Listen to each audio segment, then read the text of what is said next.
Welcome to the pre-show. Welcome to the pre-show. Yeah. So, biggest news in music. What is it this past week? I don't know. Is that a question or are you? Yeah, it's a question.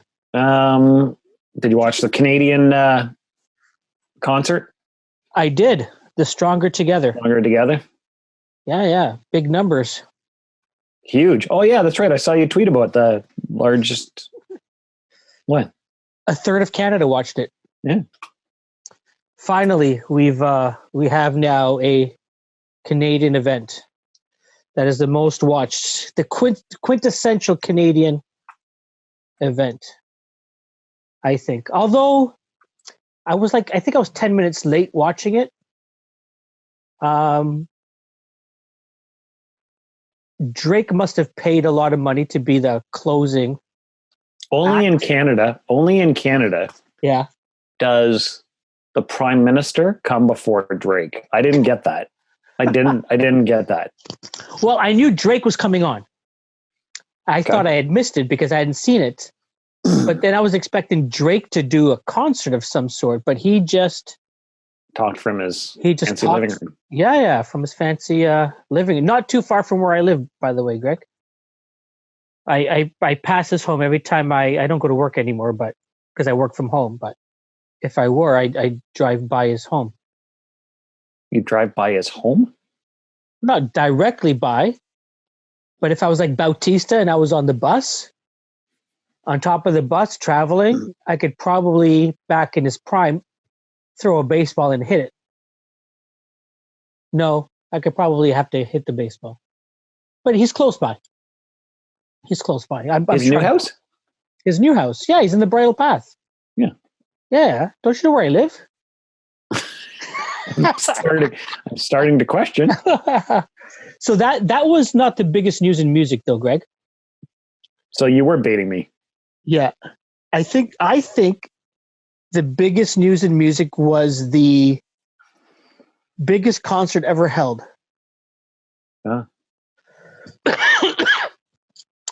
Travis Scott. There's a mute button, right? Oh, shoot. Yeah, where is it? Just saying. Carry on. Okay, I have to make sure. Carry on. 12 million concurrent viewers watched Travis Scott on Fortnite do a 11-minute concert. Did you watch this? I have no idea what you're talking about. Oh my goodness, Greg. You are so old. Okay, so Travis Scott, Grammy-award winning rapper, went on Fortnite, or he collaborated with Fortnite and they created a mini show of current hits and new releases. Okay. And as people are playing the game, they could attend as their avatar, attend this concert within the game. And there were 12 million people that watched it live. And then if you add in all of the people that have subsequently watched it, recordings on YouTube, I'm curious if this is in some way part of the future of concert going, of music in some way, shape, or form. I think there'll still be live shows that we will attend in person. But similar to, I think it was last year, ABBA was doing a 3D tour, a hologram tour or something. I know at Coachella, there's been hologram performances. Yep. And I'm wondering if this sort of Fortnite Twitch activation is another part of on the Fortnite side. Is it because is that the amount of people that were on Fortnite at the time, whether they were there for the concert or not, or is that the number of people that actually? And how do you tell that they were there? And I'm gonna ask for forgiveness for my ignorance of Fortnite and Travis Smith. Scott. Oh, Scott, sorry. You did that on purpose. I did. No, Fortnite is one of the biggest online games. Yes. And so obviously I think the numbers are inflated because of people staying home. Because you've obviously got more, and I'm seeing this through work, you've got more people playing online games. Right. So that's there. How many people tuned in just to watch Travis Scott?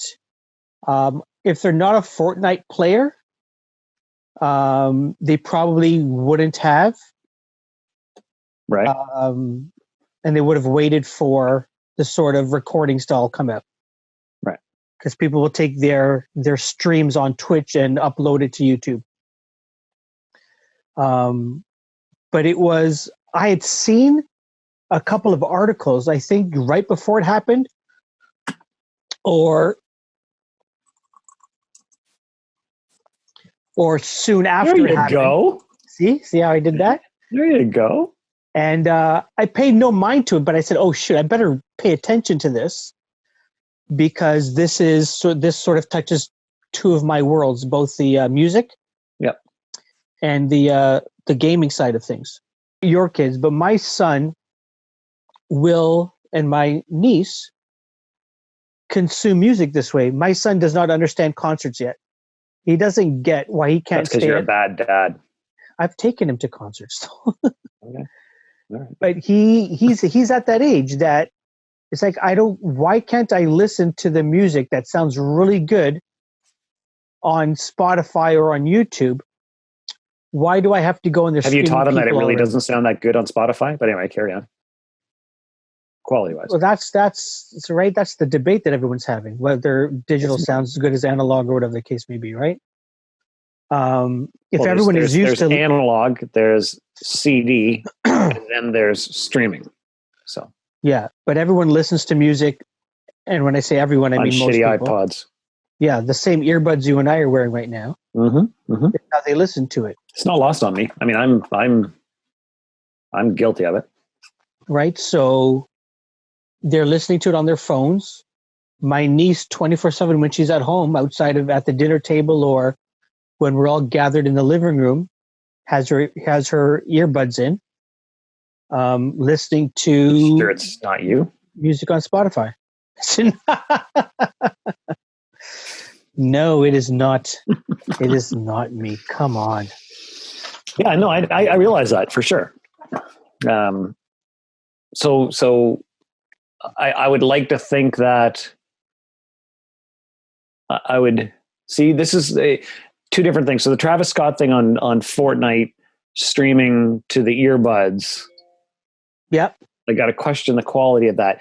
The ABBA thing, if you're going to go to Casino-Rama, which is probably where it was or something like that, right? Sure. You're going to go to Casino-Rama to the theater and it's going to have the big sound. Yep. That's very different than listening on your crappy. Well, hold on a second. Did you watch the what's the guy's name with all the tattoos? Post Malone. Post Malone. That's the biggest story of this week. It's not. You just nailed it. That's the biggest. Yes. No. Yep. No. Yep. No, that's not the future. How is that the future of music? It's not future music. That's the biggest story. It might have been because he's a pop star.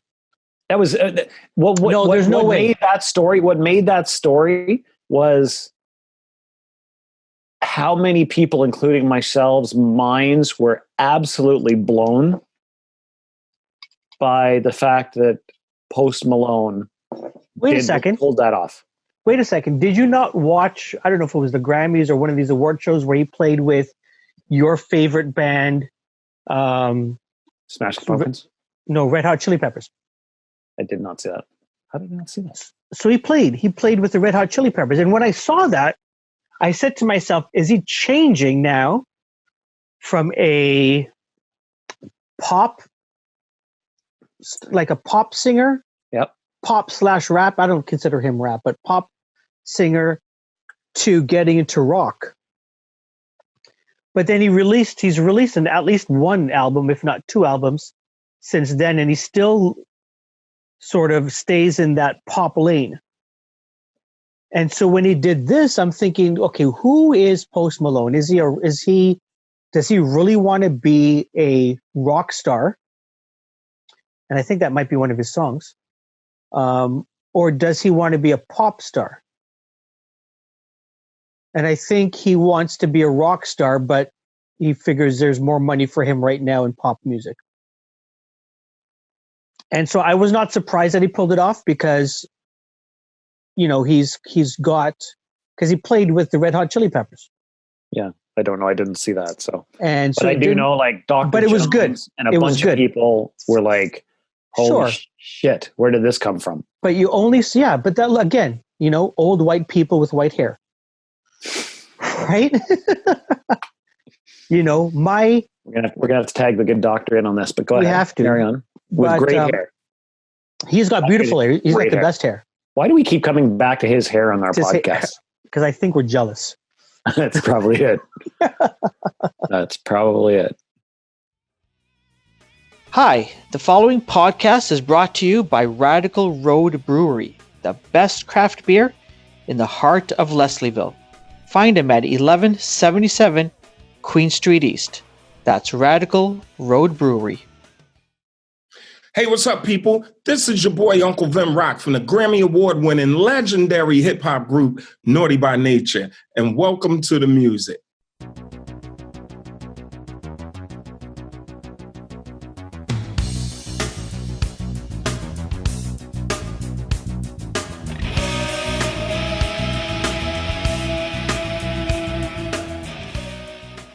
Awesome, man. Thanks so much for joining us today. Welcome. All right. How you doing, guys? Good. You're in New Jersey, yeah? Yes, my hometown of Illtown, East Orange, New Jersey. How are things there, man? What's life like in quarantine in New Jersey?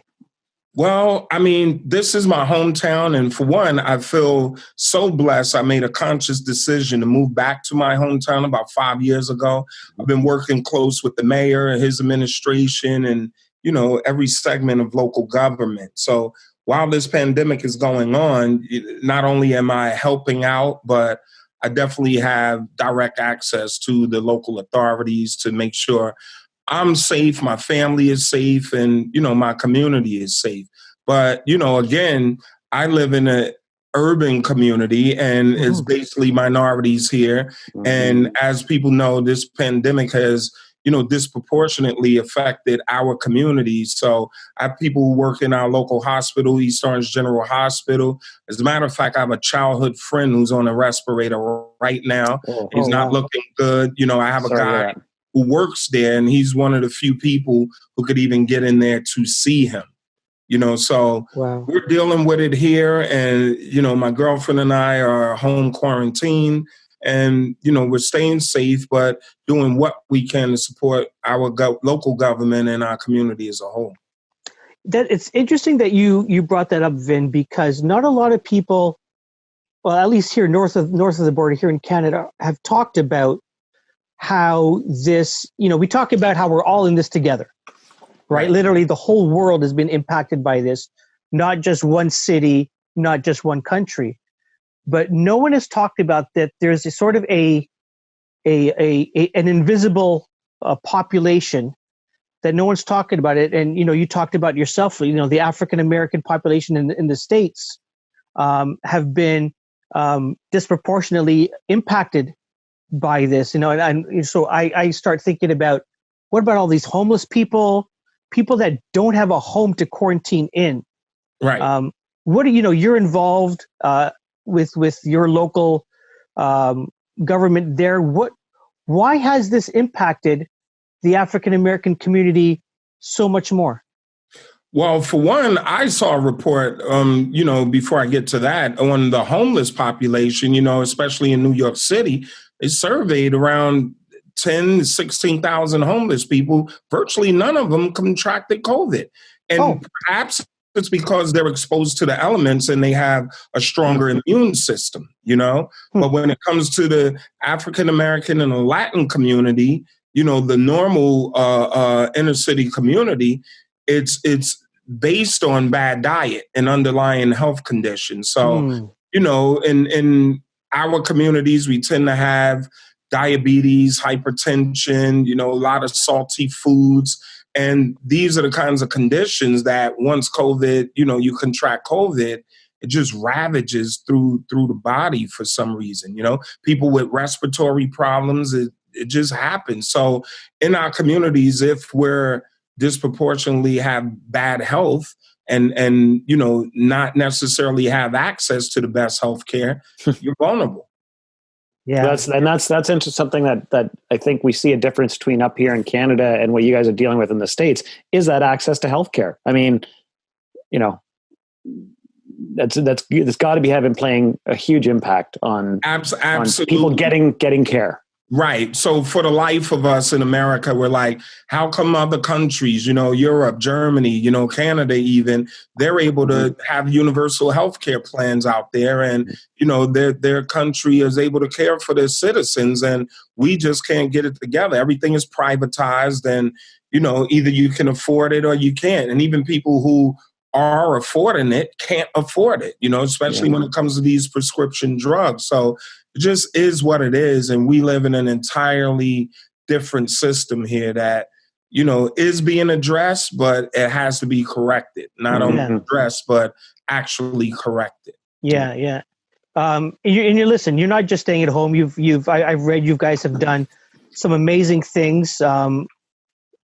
Is it 30,000 PPE you've helped to sort of raise and distribute locally? 10,000 3-ply PPE masks. We're distributing them amongst 3 cities, Newark, East Orange, and Irvington. So it's just a drop in the bucket compared to our population here, but we plan on doing more. I've partnered with a developer group, the Money App team. They do hard money lending, and they partnered with the mayor of Newark. So, they're servicing the banking and financial needs of our community. And this is just part of the play, you know what I mean? Just helping out with PPE. And, we're here to service the community. We're here with our sleeves rolled up, not in Beverly Hills, No. And I know you're also, you're still going to pick up food at a safe distance from some local restaurants as well. I saw a couple of photos. Yes.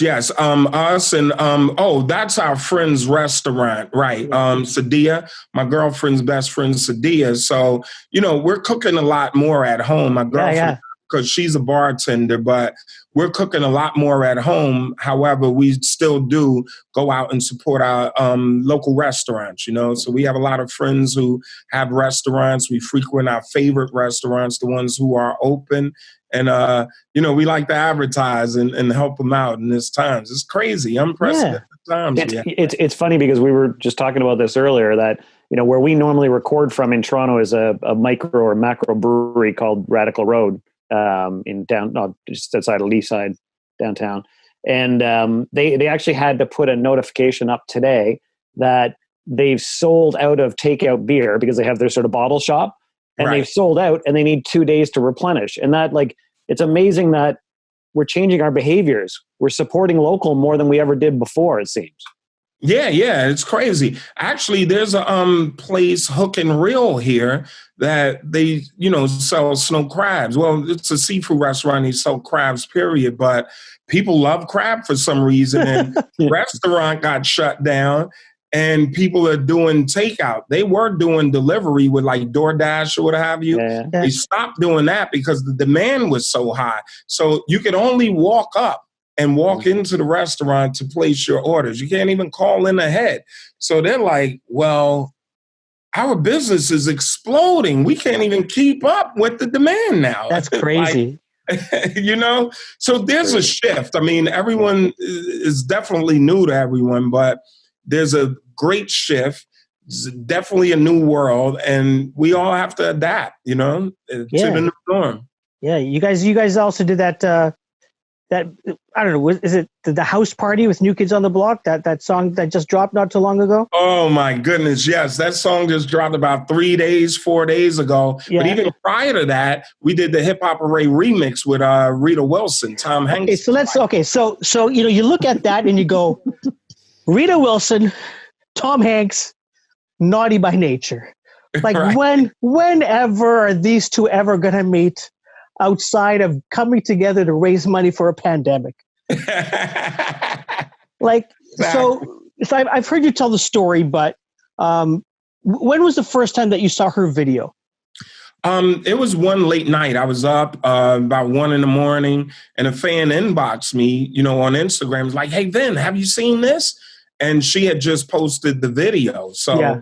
So, she had contracted COVID, her and Tom Hanks, and she was, just quarantined, and she remembered the song. She remembered Hip Hop Hooray from having to memorize it for a movie role. And, according to Rita, Alzheimer's and Parkinson's disease, that runs in her family. So she always does brain exercises. And Oh, wow. according to her, while she was quarantined, she was like, I remember how complex that song Hip Hop Hooray was for the movie role. Let me see if I remember it as a brain teaser. She decided to record herself reciting the song. Then once she finished, she's like, yeah, I remember it. I should upload it. She was like, either this is going to work or I'm going to get trolled like hell. So she clicks in and uploaded it to, Instagram, and the thing went viral. So when the fan sent it to me, I went on her page and I thanked her for giving props to our song. That's and a awesome. day or two later, she inboxed me and was like, hey, then this thing went viral. Would you guys want to do a remix or make it an official remix? And we could actually raise money for Music Cares, because she is a musician outside of being an actress, and she's worked with Music Cares before. So Music Cares help a lot of musicians and band members, stage and lighting crew who are out of work or going through, things or suffering from addiction. So, unfortunately, our industry will be the last to get back to normal. So we'll be out of work regarding touring for a while. And a lot of that support staff and band members will be out of work. So that was a good cause, man. It was a good cause, a good call. And Rita, she's the woman, man. I call her Riri. I know Rihanna is called Riri. I got my white girl Riri now. There you go. There you go. Represent. And then we just happened to come right behind it. Donnie Wahlberg called us and was like, yo, we have this song House Party, and we made that happen. And that thing is going crazy. We're about to approach 1 million, views on YouTube in less than 5 days. That is awesome, man.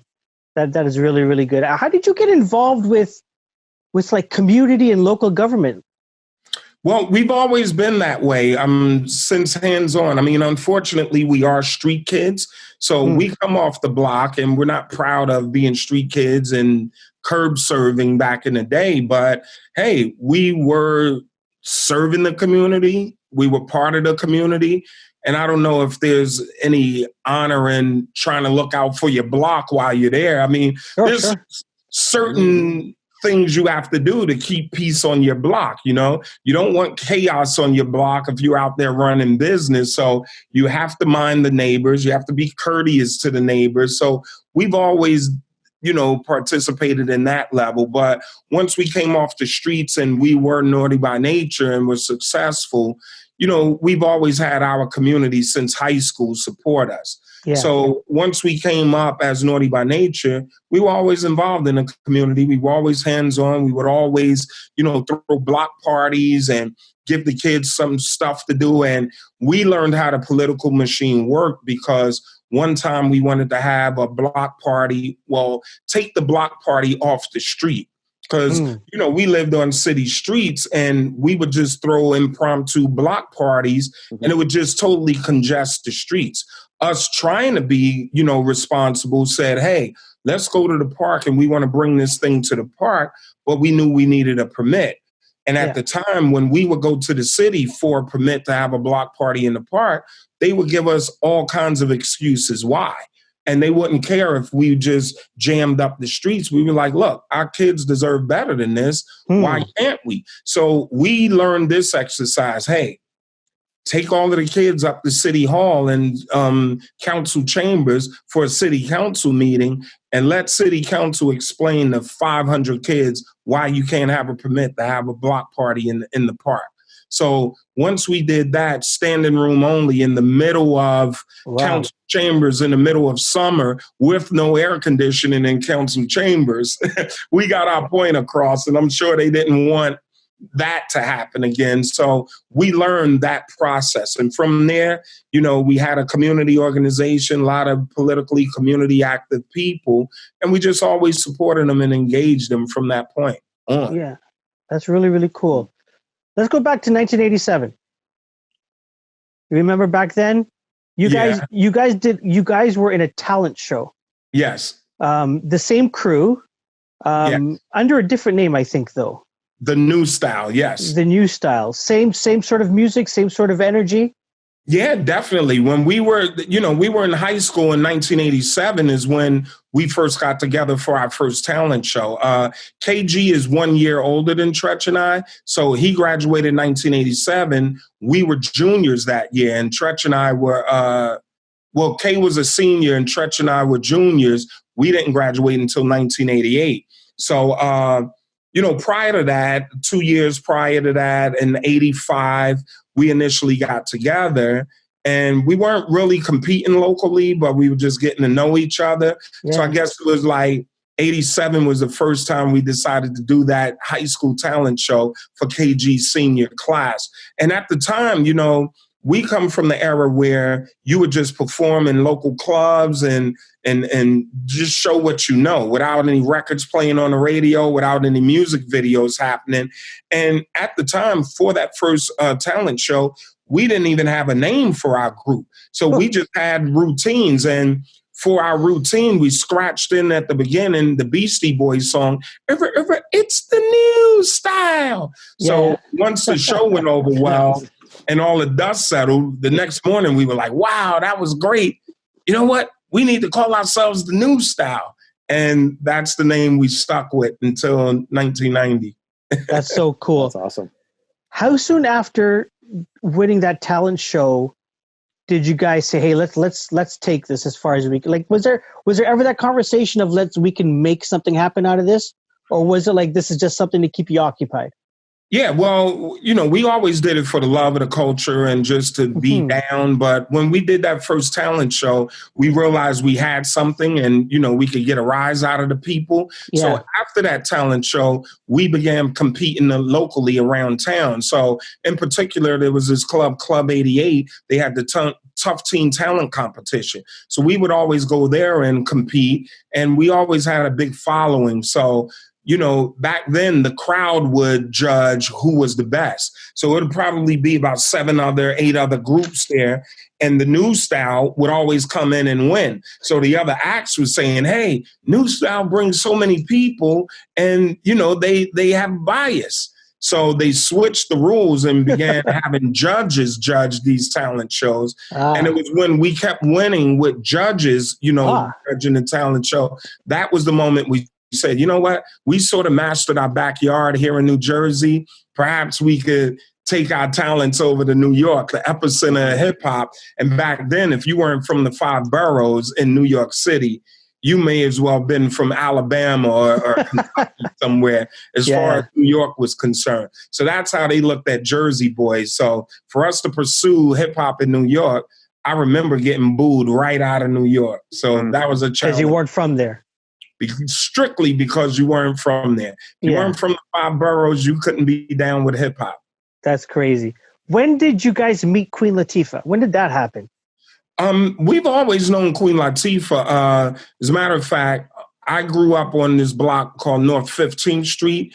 Queen Latifah's aunt, Annie Lane, was the head of the block association there. So I've literally known Latifah since I was about 7, 8, 9 years old. That's amazing. Yeah, and that was just casually in passing because she would come and visit her aunt. But, back in the early 80s, early to mid 80s, all of the street kids were interested in hip hop. And Latifah ended up with the Flavor Unit crew, Mark the 45 King, Apache, Lakim Shabazz. And she was with, that crew, the Flavor Unit crew. And she just happened to get on first in 1989. She was signed to Tommy Boy Records and her first album came out. But we were both from the same hometown of East Orange, New Jersey. Yeah. So when we decided as New Style to take it to the next level, we were aware Latifah, was on already. So we pursued Flavor Unit, and we was like, hey, we have our crew, we have a following, meet us at this gymnasium. We're going to show you what we do. So we were able to pack that gymnasium, rock out for Flavor Unit, gave them our demo, and that's when they decided to sign us to Flavor Unit Management. How important was that for you, especially not being in the New York City, being in Jersey, and having someone at the caliber of Queen Latifah, literally, across the street, down the block? Was that a huge influence for you guys?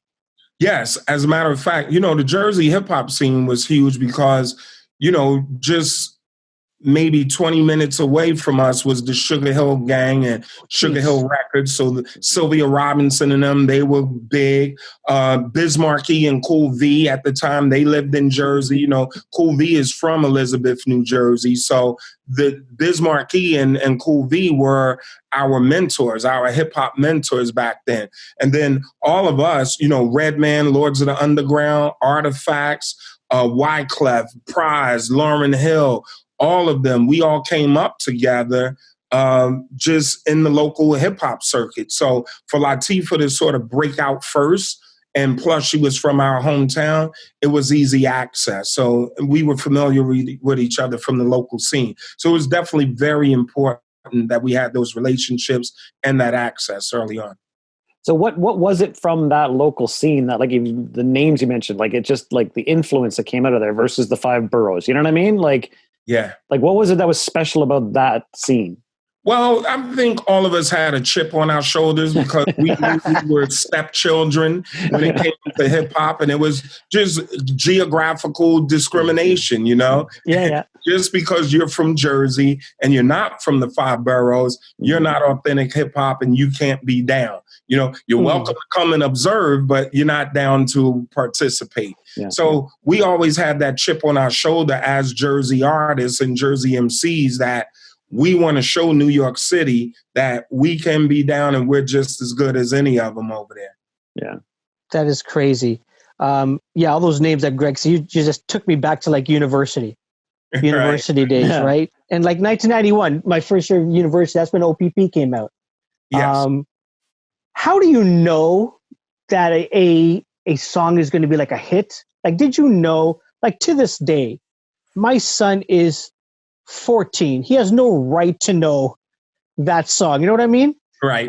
He's Travis Scott, maybe he knows that stuff, but like, even to this day, that song resonates. Right. Did you guys know what you guys were doing back then? Well, no, we didn't. Again, we come from the era of, again, without songs on the radio, without videos playing, we had to go into clubs and we had to have routines and we had to have crowd participation and that kind of engagement. So all of our routines were always call and response. It always included the crowd. And once we decided to go in the recording studio, we wanted to transfer those live elements into, the recording process. So having "You Down with OPP," yeah, you know me, "You Down with OPP," yeah, it's call and response. We knew that the content or the subject matter of that song would be good, would be controversial, would be catchy. But the reality is the B-side of OPP was a song called "Wickedest Man Alive," which featured Queen Latifah. So it had more of a reggae feel to it. When it comes down to it, it had more of a street, hip-hop DJ mix show vibe to it. And actually, a lot of DJs started playing the B-side first, and they weren't really playing OPP. But it was, Tommy Boy Records, their marketing department, in particular their pop department, they were working it towards more crossover outlets, and they picked up on that song. It was friendly, it was catchy, it was more dance-like, and the Michael Jackson ABC sample, the Jackson 5 ABC sample, gave it that commercial appeal. And next thing you know, MTV picked up on it. It was Dr. Dre, Ed Lover, and Todd One. They flipped our song to Down with MTV. And that really took the song over the top. And it was on from there. That's crazy. The one thing that I thought was interesting that Kareem mentioned about his son, you know, knowing the song, like when we look at, you know, our Canadian brother Chad, right, with Hip Hop Evolution, and you know the series, the songs that shook America. You know, my son who is in college took a course on hip hop as one of his courses. Right. It's like there seems to be this hunger particularly for a lot of younger people or people that didn't know the hip hop scene to learn more about it. You know what I mean? Like what you guys were experiencing and living back then. Right. Well, I think it's just right now, you know, initially it was American culture, but right now it's world culture. You know what I'm saying? Mm-hmm. And I think that this hip hop culture in its essence, it speaks to perhaps the inner city kid or the person who feels left out or misunderstood or not heard, you know? So I think for the rest of the world looking into the hip hop scene and the hip hop culture, it's like, hey, these kids were able to pull themselves up by the bootstraps when there was little or nothing, and they made it happen through arts, whether it was the breakdancing or the DJing or the beatboxing or the rap itself or the graffiti art. It's like, hey, if you're in the inner city, how can you not have something to do or never be bored? And I think when, you know, that culture exploded across the world, you know, we go to Europe, you know how from Poland all the way through to Czechoslovakia and all of these people, you know, they feel the same way about their government. They feel misunderstood by their government and they want to get their